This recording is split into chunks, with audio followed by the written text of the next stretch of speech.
it seems to me that we are seeing very new things. Of course, we're only just coming to terms with drone warfare, but in particular, the extension of the war into Russian territory by the Ukrainians.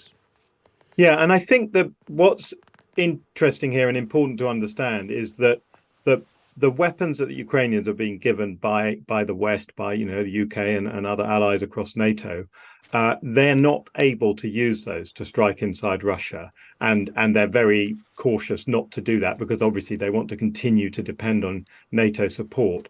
So the focus on drones is because these are weapons that the Ukrainians are able to develop themselves, and there's been a rapid sort of turnover of new drone technologies. I was actually in Kyiv in April, and I got to visit one of these sort of tech hubs, and it's fascinating. They're sort of taking almost a Silicon Valley model and applying it to combat drones. And it seems now that they're pushing, all the way to Moscow, but also into naval targets in the Black Sea and so on. But one thing I wonder is whether we're seeing more of this in part because the main counteroffensive, the sort of conventional bit of warfare, isn't really going particularly well for the Ukrainians, and of course, that there's lots of exhortations on us to be patient, and of course we should be patient, but there certainly hasn't been the sort of breakthrough, and there's been a need to adapt the tactics. So it seems to me that possibly that explains the Ukrainian doing more of these drone operations, which kind of give them an opportunity to put Russia on the back foot. At the same time, Anne, the Ukrainians have claimed some territorial gains in the south, haven't they? Yes, they have. I think whether you think they're doing very well or not very well or somewhere in the middle depends a bit what you think is feasible in terms of counteroffensives. I've limited but some experience of this, having covered both offensives and counteroffensives in the Balkan Wars after the collapse of Yugoslavia, and sometimes wars on the Russian periphery.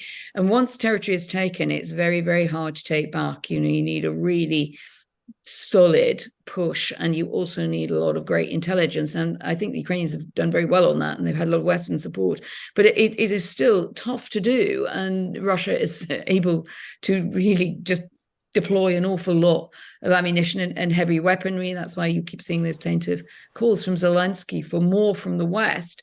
I suspect that it's not going as well or as quickly as they hoped. But I think if you look, in another story I'm interested in today is the lengthening of Navalny, the main dissident's sentence, the prison sentence in Moscow. There is also a bit of a sense in Moscow that they have to do quite a lot of internal repression and a lot of distraction to stop people asking the other question, which is, why is Russia not being able to make territorial gains in Ukraine? So I think to sort of put all of the weight, if you like, on Zelensky and on Kyiv, or neglects the fact that the Russians haven't been able to make any progress either. Do you think, and that therefore the drone strikes are quite deliberately to bring the war home to the Russian people, if you like, and to make them aware of what's happening? Exactly. And it's so interesting following the Russian press on this. I had the pleasure, as my Russian teacher is on holiday, of talking to you rather than do my Russian at this time, which I usually do on Friday night, I have to say, with a large vodka and tonic usually. But I mean, one of the things that we talk about every week is how is this going down in Russia? And we watch a lot of material in Russian television and Russian media. And I think this is exactly the point, that quite cleverly, I think Kyiv has come up with a communication strategy that says you can go so long with the Russian people who are propagandized, very sort of bowed down to the machine, but they're not stupid. They've been through a lot of propaganda. And at some point when things start to hit Russia, it gets harder to say, nothing to say, see here, this is just some periphery conflict of these crazy Ukrainians, and we're going to sort it out because on the original view, they're fascists or their placement of the West.